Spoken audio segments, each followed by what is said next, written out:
Hello guys! So for today's video, so wala namang special.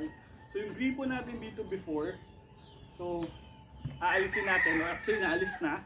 So ngayon, maglilinya tayo ng tubig dito. So paloob doon sa ating drum. So kasi mahirap, yung nilalagyan natin hose dito kapag nainitan ng araw, lagi siyang yuyupi. So lumalambot. So ang gagawin natin ngayon is maglilinya tayo ng tubig. So galing dito sa labas. So before yun kasing tubig na yun, yung tubig na nakakabit dito, galing pa yun sa linya doon sa bahay ng aking nanay at tatay. So ngayon, magdadirect na tayo galing mismo doon sa tubig sa amin. So para alam natin kung ano lang yung konsumo nila sa tubig and alam natin kung magkano madadagdag sa konsumo ng tubig namin mismo na ginagamit natin dito sa ating farm, dito sa ating puguan. Okay, let's go!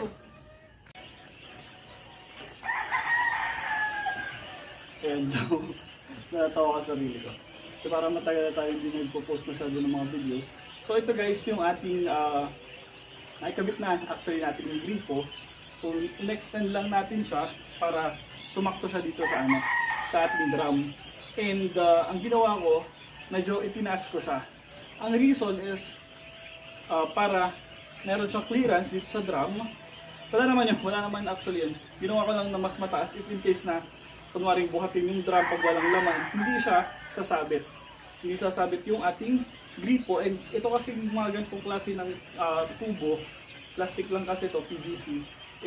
Syempre madali itong mabibiyak kapag biglaan siyang nasagi. No, so iniwasan ko na yung possible na masagi siya. So nakatapat naman siya dun sa opening ng drum. So itong PVC na to, mga tira lang to na PVC. Actually matagal ko na sanang project to. Hindi ko alam kung ba't hindi ko maasikaso. So utay-utay natin ginagawa. Isa-isa yung mga project natin. So actually magdadagdag pa ako ng ilaw sa labas ng building. Kasi syempre dyan kami dumadaan papunta sa bahay namin. Kasi yung bahay namin nasa pinakalikod nitong dito sa compound namin, yun na yung pinakalikod. So medyo gubat na. Pero malinis na, hindi kaya doon nung wala pang bahay. So going back dito sa gripo, so i-direct natin siya doon sa sa mismong linya ng tubig namin.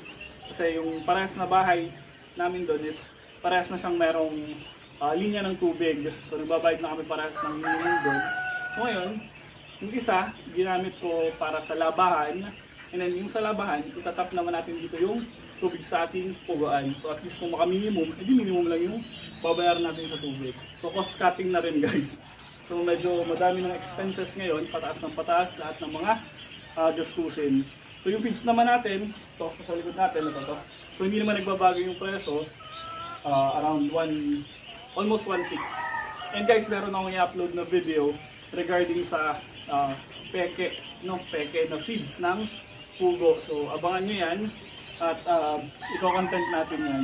Kasi nabasa ko sa group chat namin ng mga magpupugo na meron daw mga pekeng quail layer mash na lumalabas din. So hindi ko alam kung ano talaga yung behind the reasons nung mga peking yun, hindi natin masabi.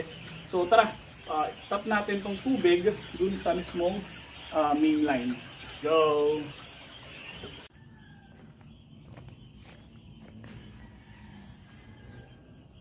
So ito guys, yung sinasabi ko sa inyo na main line natin, ito yung tubo na to, papunta doon sa bahay sa likod, which is nando doon yung aming labahan. So dito natin itatap ngayon itong ating tubig papunta din sa ating puguan. So puputulin ko lang to. Ito nga ba yun? Yan. Puputulin ko lang yan. And then, okay. Lalagyan natin siya ng compression coupling nga ba yun? Napatay ko na to doon kaya wala na siyang tubig. So ito yung compression coupling natin na T. So tatlo sa siyempre para makapunta dun yung isa sa papunta sa ating puguan.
yung gagawin natin para ikat natin ito.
Eto na guys, ang ating finish setup. Ayan. So, puntahan natin yung ating main line. So, ayan.